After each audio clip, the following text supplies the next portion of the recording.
I was driving west on I-40 the night my dad called to say the house had finally sold. It was October 14th, 11:22 p.m., and an early cold front had turned the New Mexico air thin and metallic. The asphalt ahead looked damp, though it hadn't rained.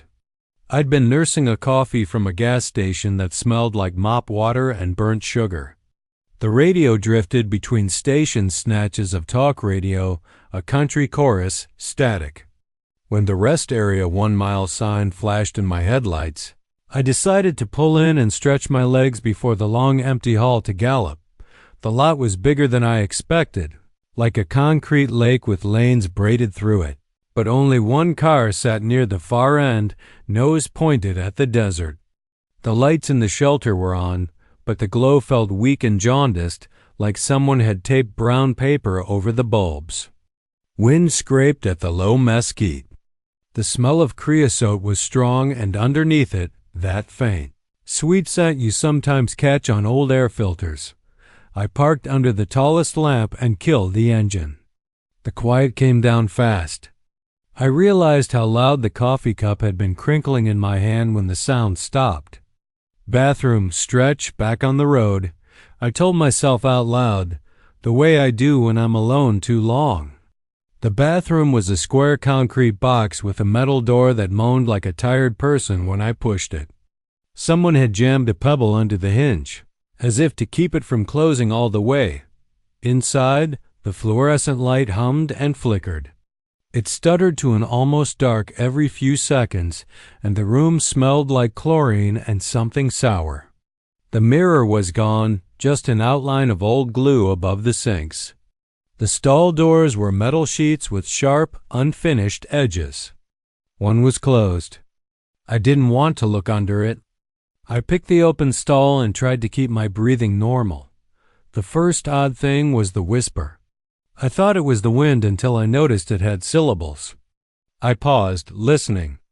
It came from farther back, maybe where the maintenance closet would be. The word wasn't clear, might have been hey. Might have been a breath catching on a consonant. I flushed, zipped, and stood with my palms on the cool sink to wash, telling myself not to be stupid. That's when the closed stall's bolt slid, slow as a watch hand. I glanced in the mirror that wasn't there, felt the weirdness of expecting my face and seeing blank concrete. My fingers shook. The bolt eased to fully open and then stopped. I waited. Nothing. I told myself it was gravity or a bad latch or wind through some crack. I pulled a paper towel, dried my hands, and backed toward the door like I was leaving a room where a dog might bite if I moved wrong. Outside, the air tasted like dust. My car sat alone with the other car still facing the desert. I could see someone in the driver's seat, just the shape of a head. I was so relieved to see another person I lifted a hand to wave, then realized the figure wasn't moving at all. Not reading, not on a phone, not even a turn of the head. I kept my hand down. The pathway around the rest building had a map of the state under cloudy plexiglass. I stepped toward it and saw that the plastic had spiderweb cracks which someone had tried to tape from the underside, strips of yellowed tape laid in careful lines.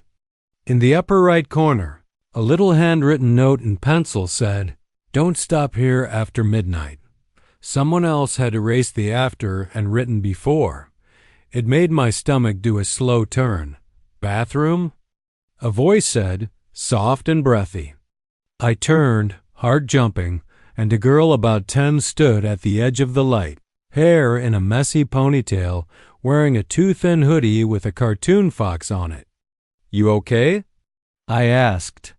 She didn't answer, only lifted one hand and pointed toward the bathrooms. "I'd maybe use the other one," I said, and realized how stupid that sounded. "Are you with someone?" She didn't nod or shake her head, just pointed again and then looked toward the parked car by the desert. I felt the choice rise up like a coin flip, go with the kid or get in my car and leave. "Where are your parents?" I asked. She was gone. I don't mean she ran. The light blinked and she wasn't there. My mouth tasted like copper. A small laugh leaked out of me, involuntary. The way you laugh when you nearly drop something and catch it. I started walking toward my car, keys clenched like a charm. The other car's brake lights came on for half a second, just enough to let me see a handprint smeared on the inside of the rear window. It wasn't blood. It was some other residue, the way a child's hand leaves a print on glass. I realized the person in the driver's seat wasn't facing forward. Their head was turned toward me, tilted, but the shape didn't add up to a face. I got in my car and locked the doors. The engine turned and caught, but the radio came on by itself at a volume I would never use. A choir of voices, a split second of harmony, then static. I smacked the power knob and the sound stopped, but not before it seemed to form a word inside the noise. Stay. The cabin light wouldn't go off even when I shut the door twice. My breathing fogged the windshield, and the fog didn't clear the way it should have. It hung, as if the cold outside had slipped in. I checked my mirrors, put the car in reverse, and saw something impossible in the backup camera. The screen showed the rest stop the way it might have been in daylight, with the family at the picnic table and a guy walking a dog. I looked up through the rear window. Nothing was there but the floodlit concrete and my own warped reflection. I looked back at the camera. The guy with the dog was closer, looking into the lens. I couldn't see his eyes, only that they were wrong, too reflective, like glass baubles in a display. The family at the table were frozen mid-bite. I turned the wheel, pressed the gas, and the camera fritzed to black. My tires made that hollow sound on the expansion joints as I rolled toward the exit lane. The other car didn't move, but in the mirror, the person inside had their hands up, palms to the glass, like someone watching a show. I drove. At 30 miles an hour, the cabin light finally went out. At 50, the radio crackled and died completely. At 70, my hand stopped shaking. I called my dad and let it ring once before hanging up. I didn't want to talk about the house or the past or anything else. I drove until the next open travel center, the bright new kind with branded coffee and a woman mopping a floor that actually smelled clean.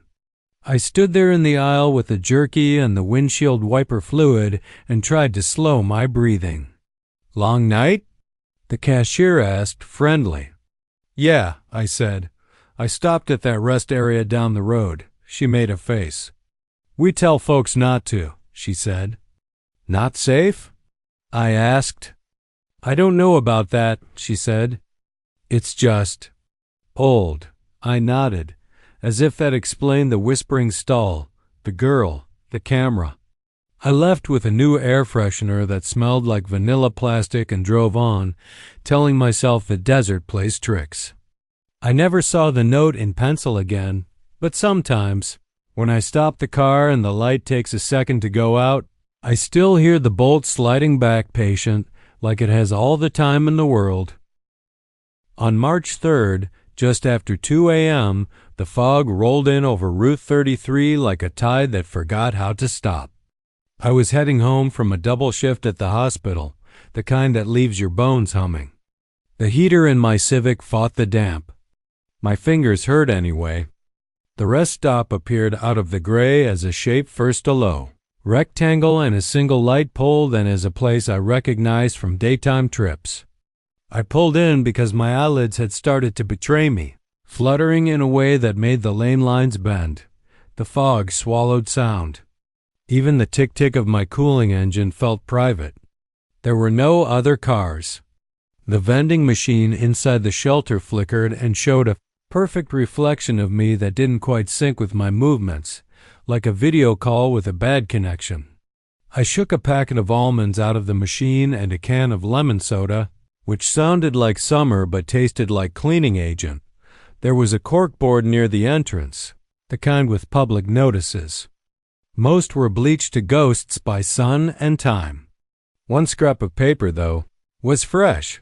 A printed flyer with a photo of a man in his 60s and the word missing in bold at the top. He had a soft face and eyes that crinkled when he smiled. The dates and contact info were there, black ink still glossy. Someone had pinned it with a thumbtack the color of dried blood. "I've seen you," I said softly without realizing it, because I had.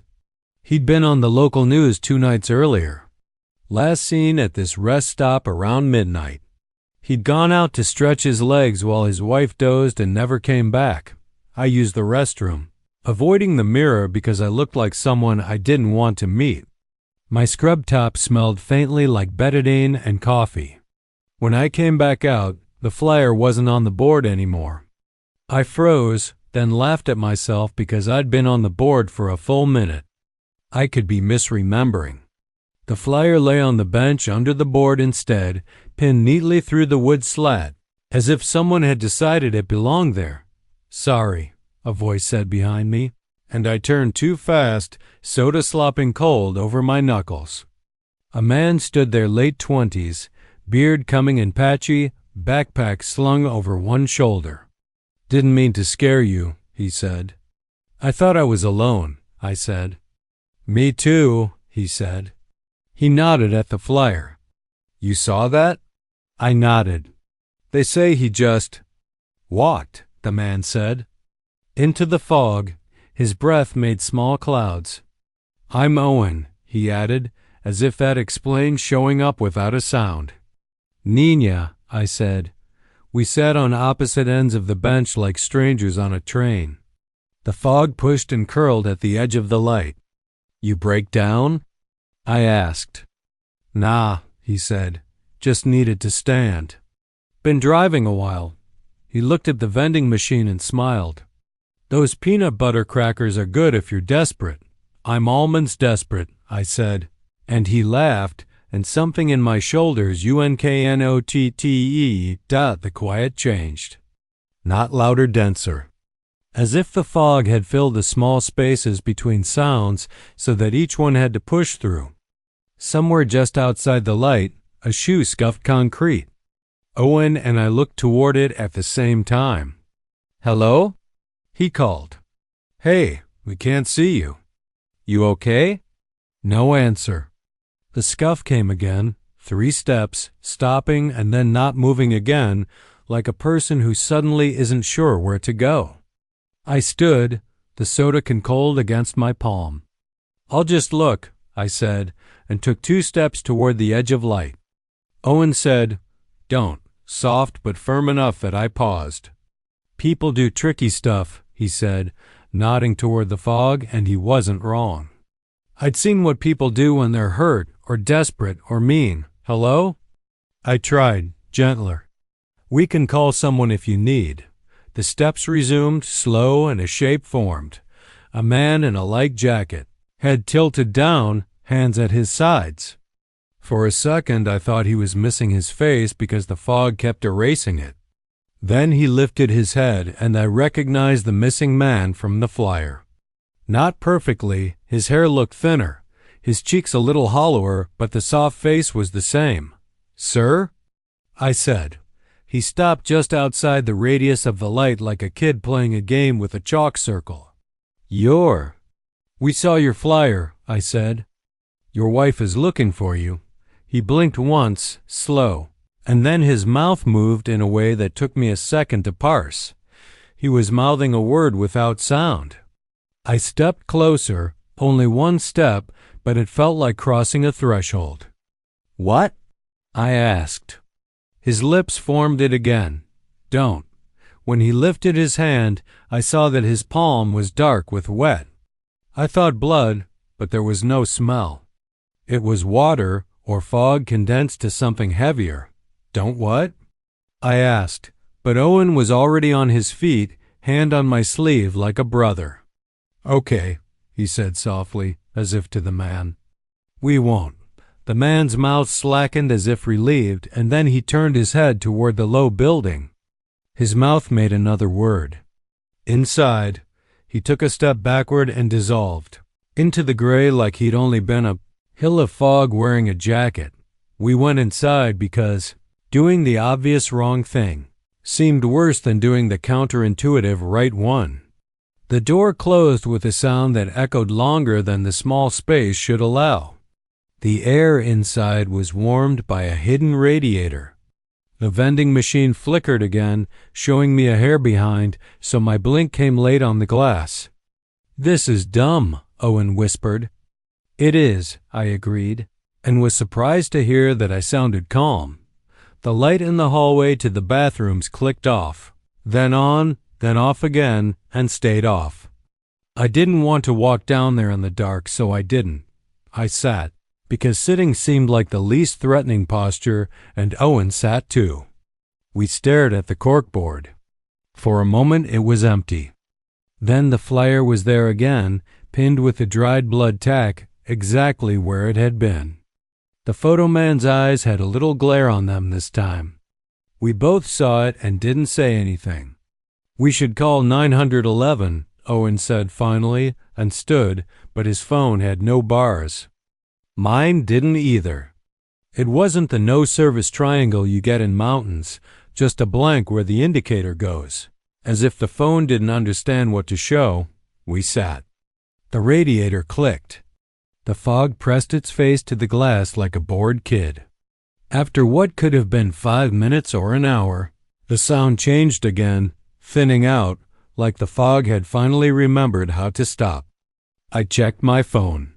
3 bars. I stood too fast and the room went gray for a second. When it cleared, the flyer's tack was green. "It was red," I said. "Okay," Owen said, which meant, "I'm not going to argue even if you're wrong." We stepped outside together. The air was cleaner. The shape of trees returned to their branches. The parking lot held 2 cars now. One was mine. The other was an older sedan with a sun-bleached stuffed animal in the back window. A woman in her 60s sat inside, gripping the wheel the way new drivers do. She looked like the man in the flyer. She looked like she had been crying for weeks. She didn't look at us. She looked at the building and said something. I couldn't hear it. Her lips moved around one word, "Don't." Then she closed her eyes and leaned her forehead on the steering wheel. We didn't call. I know how that sounds. But I'd had 1,000 conversations with people in crisis, and I recognized the moment. You choose which story you're going to live in. We walked to our cars. Owen waved once, like we were neighbors who shared a fence we never stepped over. I got in and drove. My hands smelled like lemon soda and metal. 2 days later, the news updated the story. Still missing. Last seen by a traveler claiming to have spotted him at the Route 33 rest stop. The reporter's voice faltered on claiming. I turned the TV off and sat in the quiet until I could hear the radiator in my building click on, off on again, keeping the room a little warmer than the air outside could justify. I used to be a highway maintenance guy. We weren't exactly contracted out by the county for the smaller jobs. Repaint lines, replace broken bollards, clean graffiti off restroom walls when the volunteer group got overwhelmed. We knew every weird corner of the corridor between mile markers 147 and 212. The abandoned rest stop at 169 wasn't technically abandoned. It just hadn't been updated since the early 90s and was on the list for closure. Pending budget review, which in county language means never. On June 8th, I was sent to swap out 2 dead light fixtures and unjam the men's room lock.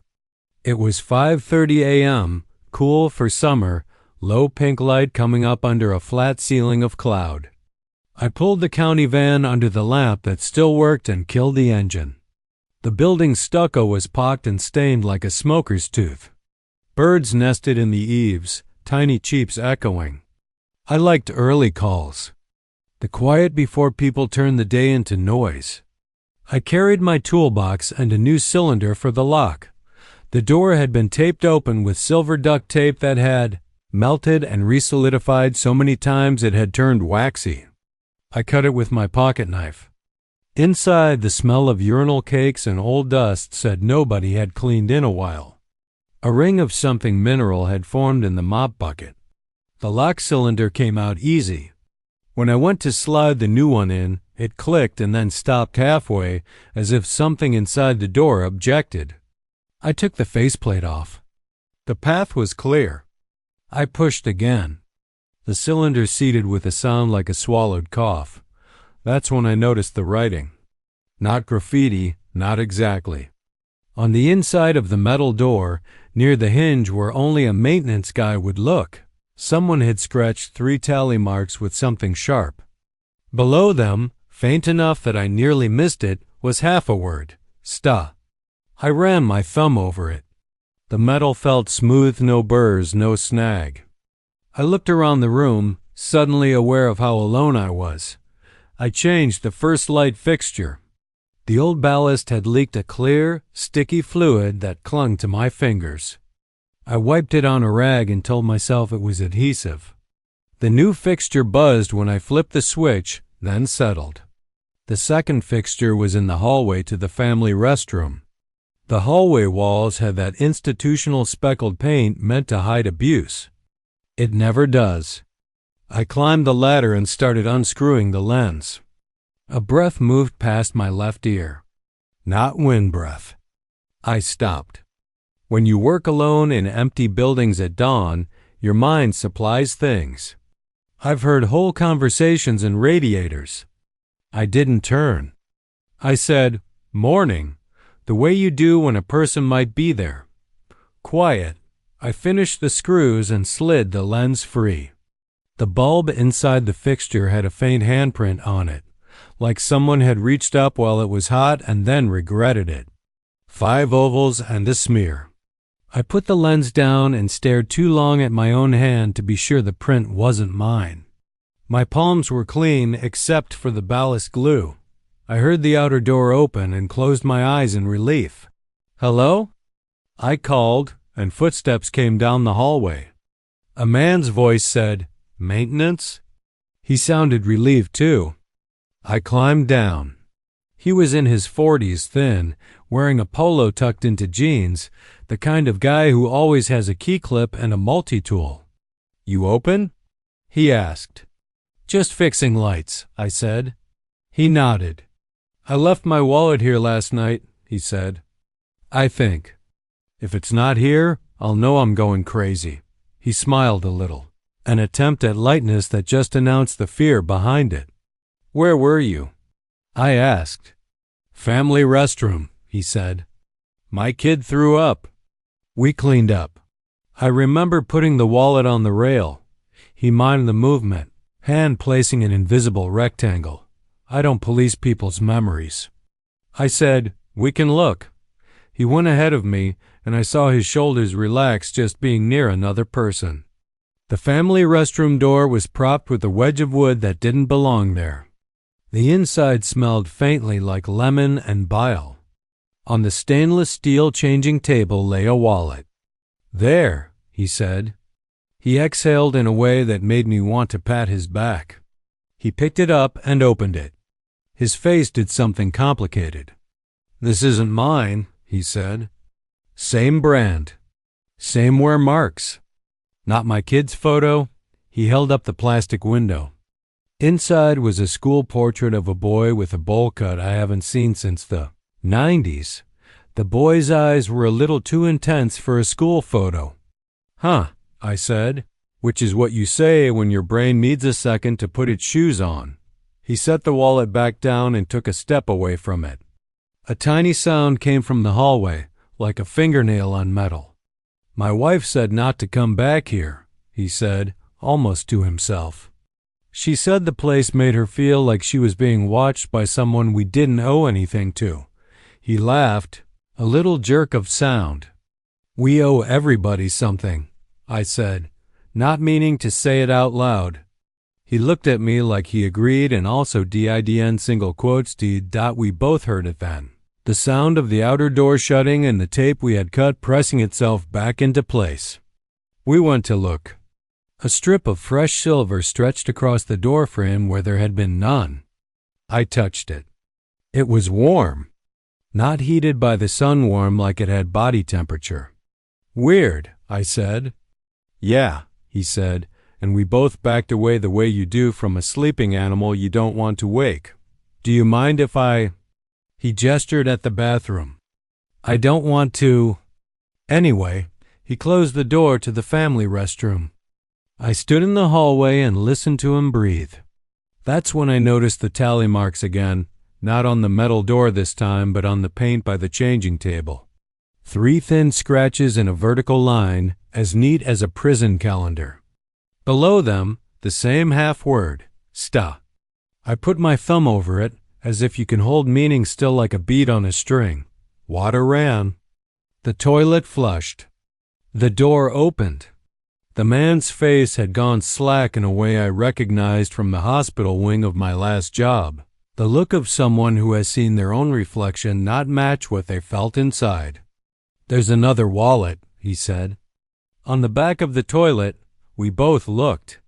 He was right. This one was older, leather cracked, the photo inside sun-faded to pink. "Okay," I said, because there was nothing else to say. He took a breath like he was about to cry, then didn't. "I'll leave," he said. My wife was right. He started toward the outer door, stopped at the new tape, and then didn't stop, just pushed through. The tape gave with a wet sound and stuck to his shirt. He peeled it off with a face that said it felt like touching the inside of a mouth dot at the van. I watched him get into an SUV that had a car seat in back and a half-deflated balloon tied to the headrest. He waved without looking and drove off. I stood for a long time. The sun came up all the way and showed me every flaw in the stucco. I finished the fixture, packed my tools, and on impulse went to the corkboard outside. A flyer was pinned there. Not a missing person. A notice from the county. This facility is scheduled for closure. The date on it was 3 years old. In the corner, someone had penciled "stay." Not "don't." Just "stay." Like an order to a dog that wants to bolt. I took my knife and, without thinking much about why, scratched a line through the pencil word. Not to erase it, just to break it.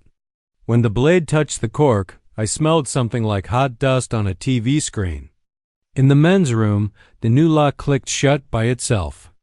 I looked down the hallway, saw the family restroom door ajar, and said, out loud to an empty building, "I'm not staying." The birds in the eaves went quiet all at once. The silence had weight. I walked out into the early heat and didn't look back until I was on the road. In the side mirror, the building looked smaller than it should, as if distance measured itself differently for places that remember your name. The first time I stopped there, it was because my rideshare passenger begged me. "Please, sir," she said, polite, breathless, hand pressed to her stomach. It was April 21st, 10:41 p.m., a warm night that smelled like cut grass and exhaust. We were halfway between the airport and her apartment, and she had gone from chatty to pale in 3 blocks. "There's a rest stop," she said, pointing at the blue sign as if I might miss it. I pulled off. In the mirror I watched her swallow, eyes closed. "Thanks," she whispered. I parked under a light. She unbuckled and stood with that shuffle step of someone who can't decide if they're going to run. "I'll be quick," she said. "Take your time," I said, because I've learned not to say no problem to a person who is obviously having one. She went toward the women's room. I turned the car off, rolled the windows down an inch, and listened to the ticking engine. The night was thick with insects. Somewhere a train sounded its horn, long and mournful, then twice short. Like a joke it told itself, after 2 minutes I got out to stretch. The concrete was warm through my shoes.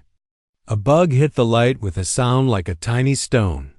A man stood near the vending machine, staring at the coils inside like they were a puzzle. "You ever get the sense these are rigged?" he asked, not looking at me. "Always," I said. He laughed. "I'm driving to see my mother," he said. "She's in hospice. I keep thinking if I buy the right candy, the drive will go faster like a cheat code." "Twix," I said. "Twix is a good cheat." He nodded gravely, like I'd given a prescription, and fed a crumpled bill into the slot. A sound like a phone vibrating came from inside the women's room. Then a voice. Hold the door, bright with panic. I moved without thinking, caught the metal with my palm. It was heavier than I expected, like it had been oiled with something old. You okay? I called. One sec, the woman said, and then, thank you, like she had practiced gratitude for moments like this. The vending machine man held his candy bar like it might jump. This place always weird to you? He asked. Never been, I said. Feels. He said and didn't finish. When the woman came out, she had color back in her cheeks. Bless you, she said, and took a deep breath that lifted her shoulders. You're a lifesaver.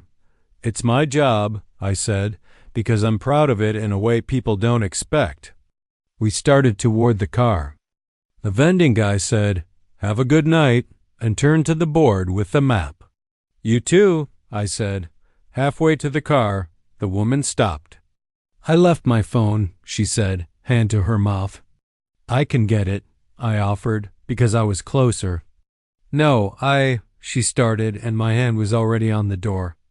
The room was the same as any highway bathroom, too bright. Too clean where it had been recently cleaned and too dirty where it hadn't. A phone lay on the sink, screen face down. When I picked it up, a small charge of static kissed my palm.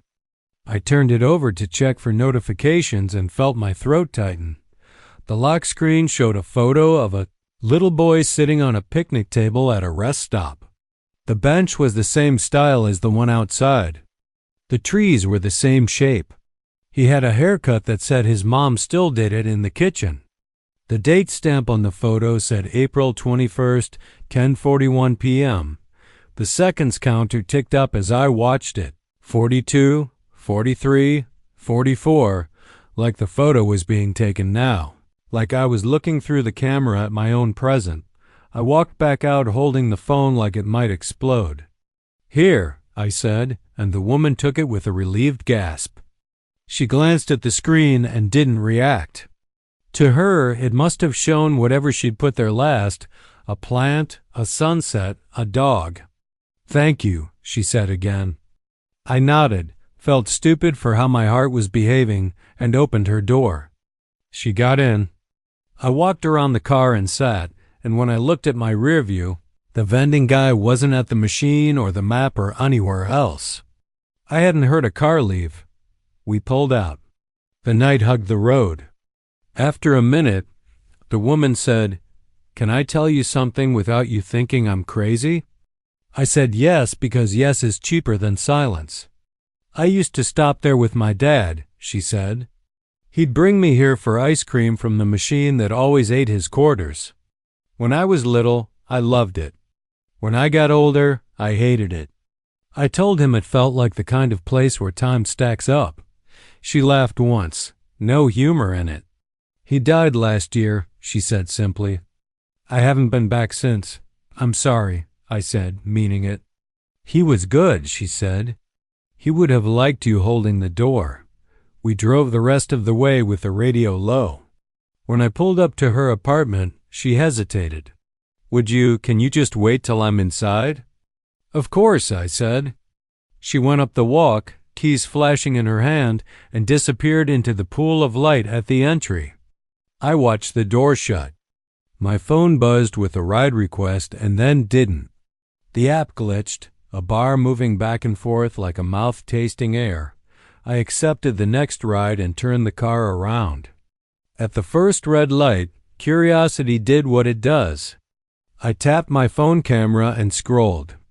The last photo on my camera roll had the same date and time, April 21st, 10:41 p.m., and it was the same image as the woman's lock screen, the boy on the picnic table, the trees, the bench. But in mine, a man stood just inside the frame, looking toward him. He was out of focus in a way that cameras don't do anymore. He could have been the vending machine guy.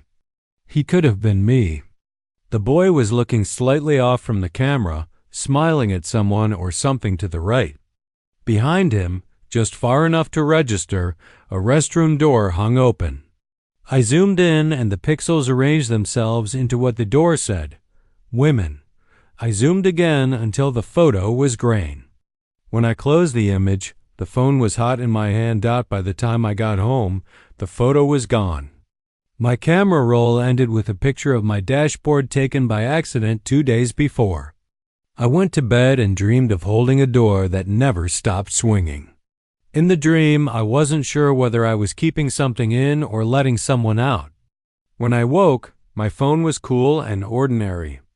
I drove past the rest stop the next night and didn't pull in, and for a second it looked bigger in the corner of my eye, like when you glance at the moon between houses and it swells.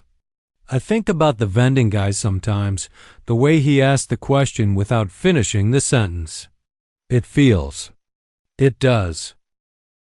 It rained the day my sister called to say she was coming home. Not a hard rain, just a steady fall that made the air smell like pennies. November 2nd, late afternoon, gray pressed down on the town like a hand. She'd been gone a long time, the kind of gone that accumulates years without anyone noticing. "Can you meet me?" she asked. "At the old rest stop." "I don't want to go to the house yet." I said yes. "Because you don't say no to a person." Reaching back through the door, they closed. The rest stop on Highway 9 had been a landmark in our family ice cream in summer, Christmas thermoses of cocoa in winter. The state had built a new one 10 miles up, shiny and bright, and left this one to sag. The sign still said welcome with a missing I. The map inside still had our county circled in dried marker from some school trip in 1998. I pulled in at 4:17 p.m. The rain made halos around the lights. A single car sat under the far pole. It wasn't hers. I texted, "Here." She didn't answer. I waited with the heater on. The rain eased and made a smell like wet cardboard. A man in a fluorescent vest walked by with a bag of trash and a lit cigarette. He nodded at me as if we'd met. The time on my dash shifted from 4:29 to 4:30, and the sky got a shade darker. My phone buzzed. "A minute," the text said. "Almost there." I turned the car off because the engine sound felt too loud for the moment. When a car pulled in, I knew it was hers before I saw her face. The way she parked too close to the line, nose pointed out as if for flight. She stepped out with that careful balance of someone who expects to be seen and hopes not to be. "Hey," I said, and we stood awkwardly for a second, reading each other for damage like medics. She looked thinner. She looked older.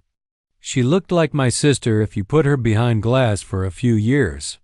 "You look like Mom," I said. "Don't," she said, and laughed, which was a way of crying that didn't rust the joints. We walked under the shelter. The roof dripped into steady buckets someone had left in strategic places. "You remember the time Dad locked the keys in the car and we all sat here until the locksmith came?" She asked. "You told me a ghost could open the door if we said please. You cried," I said. "You did too," she said. We smiled at the old fight. The corkboard held a half-torn flyer for a church barbecue and a handwritten note with a phone number. Found keys. Described to claim. The number had no area code. "Why here?" I asked. She didn't answer. She walked to the bathroom and stopped without going in. "I don't want to walk in there alone," she said. "Okay," I said. We went together. The smell hit first, bleach and something older. The mirror had cracked into a perfect spiderweb at some point, and someone had taped it like a wound. Our faces multiplied. "I don't like this," she said, and put her hand on the sink like a person at sea finding rail. A sound came from the last stall. Not a voice. The sound of something adjusting its weight. My sister squeezed my forearm and said, "No," so quietly it felt like breath. We backed out because we're cowards or because we're smart. The border between those is thin. Outside, the rain had stopped, but the dripping continued, a clock you can hear in all directions. "I thought I saw Mom," she said suddenly, as if the words had been waiting under her tongue.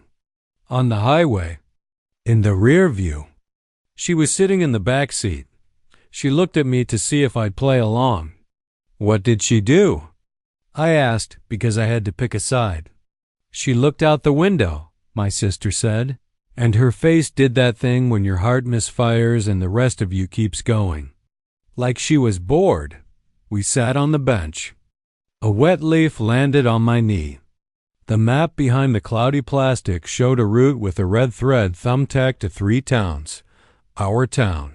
The college 2 hours east, the city farther than that.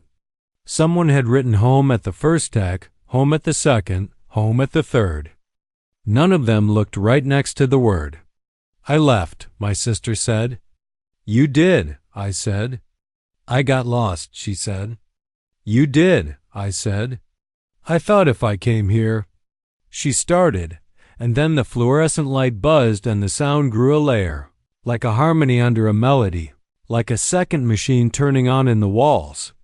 We looked at each other and then at the bathroom door, which had stopped swinging. It was shut. There was no latch. Do you remember the ghost? She asked, small voice, not joking. The please? I remember, I said. Let's not, she said. Okay, I said. We stood at the same time. Drive, I said. We'll go to the diner, she said. We'll order pie, I said. We'll sit where we can see the door, she said. Yes, I said, because it was something we could do. When we reached our cars, her door was already unlocked. She frowned. I lock without thinking, she said. Maybe you didn't, I said. She opened the door and froze. A set of keys lay on her seat, old-fashioned with a brass tag stamped with a number. Found keys, she said, not asking. There was a folded scrap of paper under them, soft with handling. She unfolded it.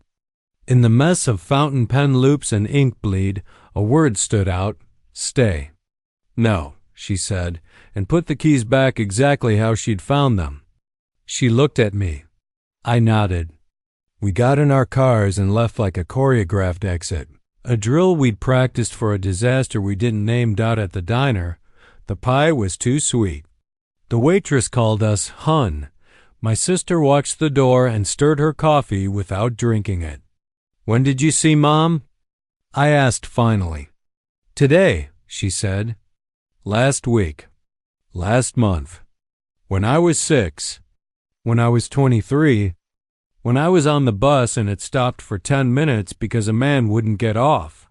When I slept on a friend's floor and the light from the street made a bar across my eyes. She smiled without joy. I see her when I stop moving. So I thought I'd stop where we used to stop. She put a quarter on the table, spun it. She didn't get out at the rest stop, she said. She got out of the car, but she didn't leave. She wanted me to fix it. I could not. We drove home, not to the rest stop, not to the map with 3 homes pinned. In her old room, which smelled like dust and lavender, she put her bag down and sat on the bed like a person learning how to sit. In the morning, the rain had polished the world. We took a walk and didn't talk about ghosts. A week later, she said she was leaving again, but slower this time. She took the long road north. I don't stop at the old rest stop anymore, but sometimes at a red light I feel the car settle as if someone's weight has shifted in the back seat. As if a passenger I don't owe anything to has decided to remind me I still remember the word we didn't say,